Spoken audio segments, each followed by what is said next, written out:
Hey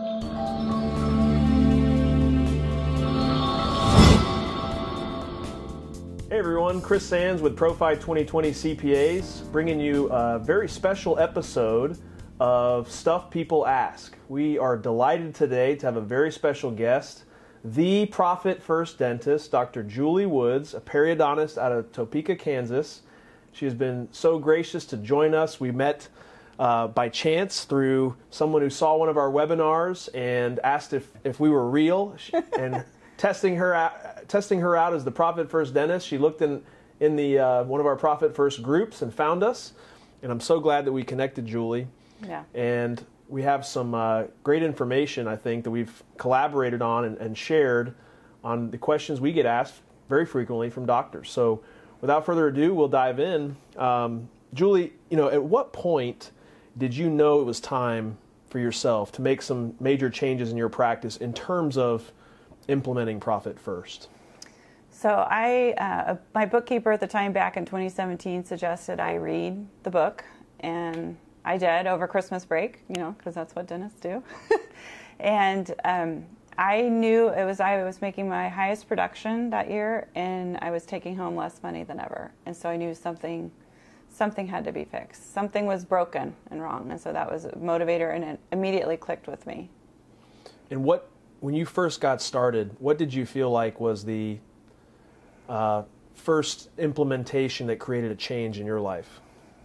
I think separating the money out into the different sort of buckets, or I always say it's kind of like the cash envelope system, but where I started to be able to at a glance see how much money I had to spend on equipment or for my own salary, or even holding money back for taxes, and so what was left over, it just helped me make better decisions on kind of spending for the practice. And if you think you had to boil it down to, in your experience so far and all the coaching you've done with other doctors on Profit First, if you had to boil it down to one piece of advice to dentists struggling to get control of their profit and maybe get started with this system, where would you tell them to start? What would that be? So I would say open the accounts. Most people maybe get the book, they've heard about it, and then they get sort of nervous because it's new and completely different from anything that they've done before, and they're worried it's going to create more work, which we're already feeling a little overwhelmed. And so they stop before they ever even start. So I'd say get the accounts open and make your first allocation. Awesome. What would you say has been, in your experience, what you've witnessed both for yourself and those that you've worked with, what's been one of maybe the best benefits that you've seen come out of implementing the Profit First system? For me, I think it's just sort of taking back control of the practice and really knowing where we were in terms of if we were profitable, if we were successful. I'm debt free. I was an overhead of over 80%, so no wonder I was miserable and very burned out, and almost left dentistry, honestly, to actually enjoying practicing again and feeling confident in the decisions we're making on a daily basis. I think it's one of the most incredible parts of your story about how that saved you from walking away from such a great business that you didn't even know you had. You were almost maybe blind to it, and maybe Profit First and seeing those accounts helped give you that visualization. Yeah. I definitely agree too that the benefit is more emotional than it is financial. Definitely. How long did it take you, do you feel like, to kind of fully implement and get a rhythm with Profit First and the bank accounts?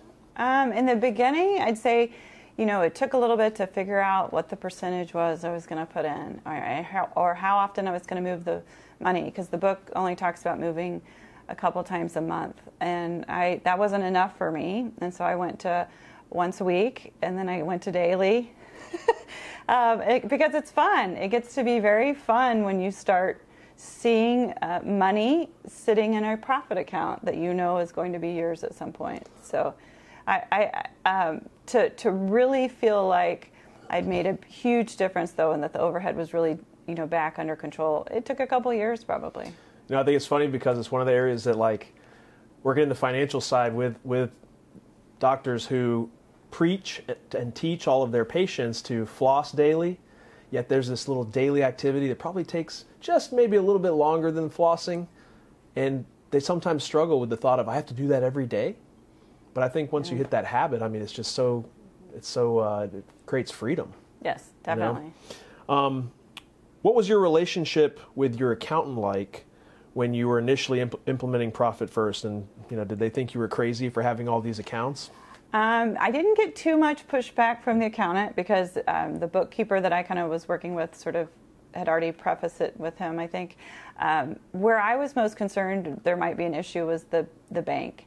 But that went very smoothly. And I used a small local bank, and I just told them what I wanted to do, and I gave them a link to the book. And they did a little bit of homework over a weekend, but got the accounts all set up for me. And I even opened an extra account at that point for 401k because I wanted to make sure that I was sort of funding that. And since then, I think I have about 4 more accounts. So when in doubt, create an account. It's kind of our PFP motto, I guess. So yeah, no, I didn't get too much pushback at all. I don't think really. I think less than I thought I would get. How about that?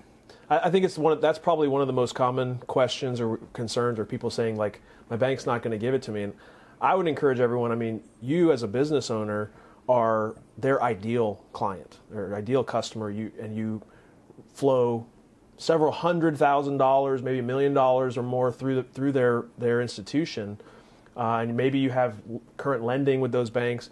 They don't want to lose your business. It costs them more to lose you than to gain a new client. So you got to be stern with these banks. And I think you mentioned to me earlier that it was a little bit of, hey, I know this bank down the street actually does this for another friend or colleague of mine. I don't really want to have to go through leaving. Will you guys just do it for me? Right. And that I mean, I was assertive. I wasn't rude about it. I was nice, and I did want to keep working with them. I had a great relationship with my existing bank, and it has been quite good ever since then. And I think, too, it doesn't mean that you necessarily have to abandon your bank if they won't give you all starting 5 accounts, or if you want to expand beyond that. I think we do up to 9 accounts.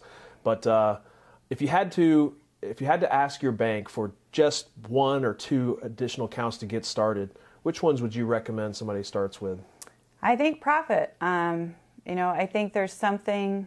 It's that reward. And a friend of mine said, I didn't really do it. I didn't open it and do the homework until you talked about it, and that reward, focusing on the reward of making sure that you have the profit was enough to spur her to keep doing it. And now she's paid off her mortgage and everything too. So I think that's a good one. I think the other one that I hear a lot, and I know you've heard, because we've talked about it earlier today, taxes. So if you've ever had a surprising tax bill that you're not sure how you're going to cover in time, that you don't want to ever have that happen again. So I'd say those are the 2, that if you had to just do 2, and then maybe a payroll, that would probably be my 3rd. Totally agree with that. Julie, I can't thank you enough for joining us for this segment of Stuff People Ask. If you're watching this, and if you're a client of Profi, we're going to definitely be introducing you to Dr. Julie Woods as the Profit First dentist. And if you're not, and you have any questions, Julie, how can they reach you? Best way would be you can go to my webpage, which is drjuliewoods.com, and you can send me an email, julie@drjuliewoods.com. And or you can find me on Instagram or social media, Julie Woods. So, thanks so much, Julie, and stick around for the next episode of Stuff People Ask.